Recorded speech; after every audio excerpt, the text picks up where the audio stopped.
여러분 안녕하십니까? 오늘 시작된 한미연합훈련에 대해 북한이 강력 반발했습니다.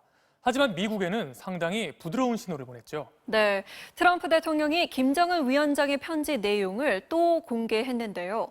최근에 미사일 시험에 대해 사과했고 한미 훈련이 끝나면 미국과 대화하고 싶다는 말을 했다고 밝혔습니다.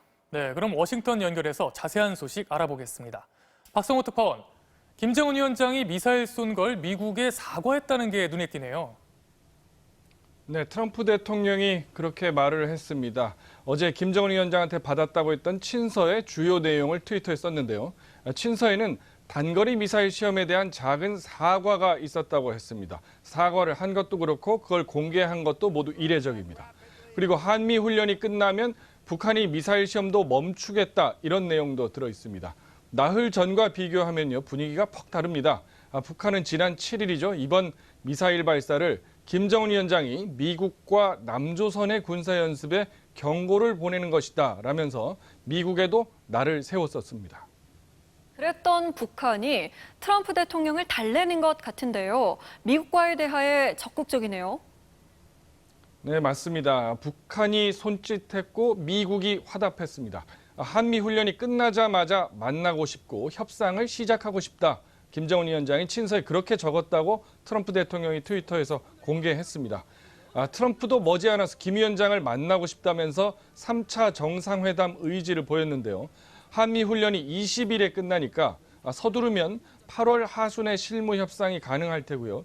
준비가 순조롭다면 가을에 북미 정상회담을 기대해 볼 수 있다 이런 얘기입니다. 네, 북미 대화가 살아난다면 우리에게는 희소식인데요.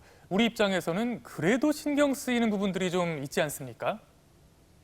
네, 말씀하신 대로입니다. 두 가지인데요. 우선은 북한은 한미 훈련이 끝나면 미사일 발사를 중단할 거라고 했는데 이건 뒤집어 보면요. 훈련하는 중에는 또 쏠 수도 있다는 얘기가 됩니다.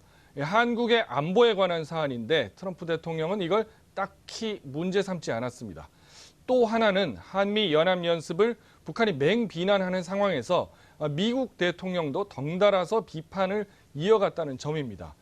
트럼프는 오늘 트위터에서 한미 훈련을 영어로 ridiculous, 말도 안 된다, 터무니없다 이렇게 표현을 했고 또 돈 많이 드는 훈련이라고 표현을 했습니다. 한국의 방위비 분담금을 더 내라는 압박용이다 이렇게 쉽게 해석 가능합니다마는 미국 대통령이 북한에는 유화 제스처를 보이고 동맹인 한국에는 비용을 따지면서 압박하는 모양새로 비치고 있습니다. 뉴욕타임스는 이와 관련해서요. 트럼프 대통령이 70년 한미동맹의 핵심인 이 훈련을 조롱했다 이렇게 짚었습니다. 지금까지 워싱턴이었습니다.